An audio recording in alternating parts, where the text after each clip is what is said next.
En 1914, Alicia Muró se convierte en una de las primeras médicas latinoamericanas en especializarse en enfermedades femeninas y en una de las primeras médicas en recibirse en Argentina.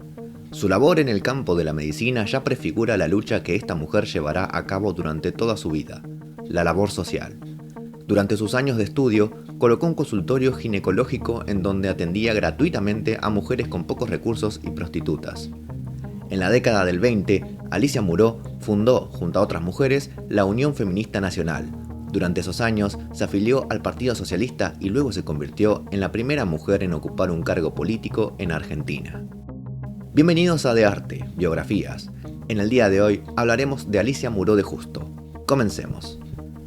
Alicia Muró, la menor de 3 hermanos, nace el 11 de octubre de 1885 en Londres, hija de María de Nampont y Armand Muró, un revolucionario que participó en la Comuna de París, hecho por el cual tuvieron que refugiarse en Londres. Poco tiempo después del nacimiento de Alicia, en 1890, la familia se muda hacia Buenos Aires, donde su padre se vinculará al grupo socialista francés Los Iguales, grupo que en 1896 se uniría a otros para crear el Partido Socialista. Durante su infancia y juventud, Alicia era muy unida a su padre, acompañándolo a las actividades de los grupos socialistas. Mientras realizaba el secundario, ella llegó a conocer al futuro presidente, Hipólito Yrigoyen, con quien tendría una buena relación, pero tampoco dudaría en criticarlo tras los levantamientos militares impulsados por la Unión Cívica Radical. Durante la primera década del siglo XX se vería involucrada en varios proyectos y movimientos relacionados al feminismo y la educación. En 1906, por ejemplo, fundaría el Movimiento Feminista. Durante este tiempo se dedicaría a dar charlas en centros socialistas, a publicar trabajos sobre educación, participar en revistas y a luchar por mejoras laborales, debatiendo, por ejemplo, sobre tuberculosis, alcoholismo, higiene, prevención sanitaria y demás cuestiones en lugares de trabajo.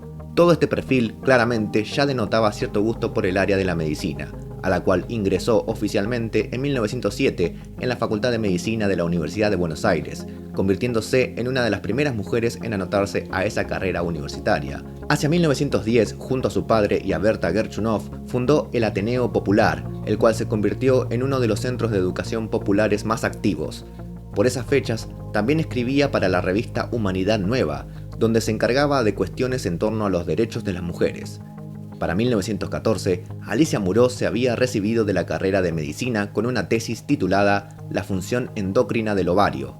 En 1919 fundó Nuestra Causa, otra revista dedicada a la mujer, con el objetivo de resaltar el trabajo de estas en las áreas científicas, sociales, políticas y culturales. Por esos años, mientras se desataba la Primera Guerra Mundial, Alicia luchaba en contra de la militarización escolar, abogando por un escenario más bien pacifista. Hacia 1920 fundó, junto a otras mujeres, la Unión Feminista Nacional, buscando unificar las distintas organizaciones feministas de aquel entonces. Bajo esta organización se lograrían muchas luchas a favor de los derechos de la mujer, tanto en el campo laboral como en el hogar. Entre 1920 y 1921, Muró logró al menos 7.000 firmas en defensa del proyecto de ley sobre emancipación civil de la mujer.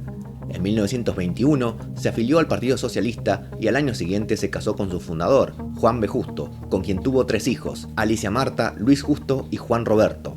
Muró luchó contra la trata de blancas, la legalización de la prostitución, ocupó un puesto directivo en el Partido Socialista, convirtiéndose en la primera mujer en ocupar un cargo político en Argentina.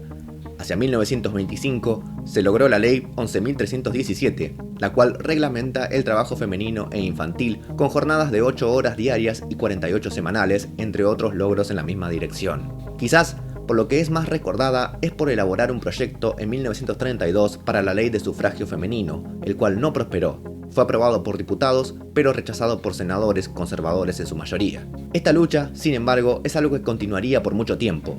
Una década después, con la llegada del peronismo, Muró se opondría a las políticas del mismo. En 1947, el 23 de septiembre, se firmaría la Ley 13.010, que le otorgaba el derecho a voto a las mujeres. Esta ley, fuertemente impulsada por Eva Perón, fue considerada por muchas feministas, entre ellas Alicia Muró, como una victoria política, no social, del peronismo. Sin embargo, a pesar de esto, sí compartió otras políticas del peronismo en torno a las mujeres. Luego del golpe que sufre Perón en manos de Aramburu, el Partido Socialista se divide y Alicia pasa a dirigir el periódico socialista La Vanguardia, en donde recibió críticas del sector dividido opuesto.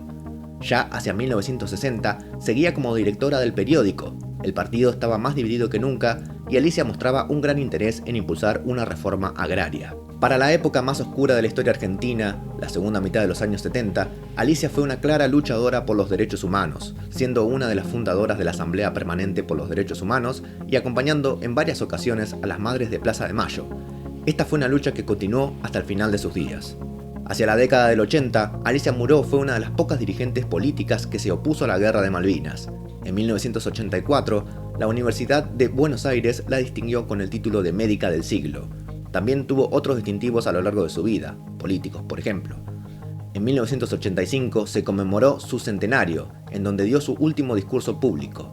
Hacia fines de ese año, su salud empeoraría muchísimo. Para mayo de 1986 sufriría una hemiplegia, su salud ya estaba en un estado muy delicado y el 12 de mayo de 1986 Alicia Muró fallece. Sus restos fueron velados en el Salón de los Pasos Perdidos del Congreso de la Nación. El entonces presidente Raúl Alfonsín asistió al velatorio. A día de hoy, Alicia Muró es una de las personas más reconocidas de la historia argentina. Calles e incluso una de las avenidas más importantes de Buenos Aires llevan su nombre, como así demás edificios, entre otros homenajes. Incluso, en 2012, en el aniversario de su nacimiento, Google le dedicó uno de sus famosos doodle, sin dudas una de las mujeres más importantes del siglo pasado y de toda la historia argentina. Espero que este video les haya servido, no te olvides de compartirlo y dejarlo me gusta. En la descripción podrás encontrar links a mis redes sociales y demás enlaces que puedan interesarte. Hasta la próxima.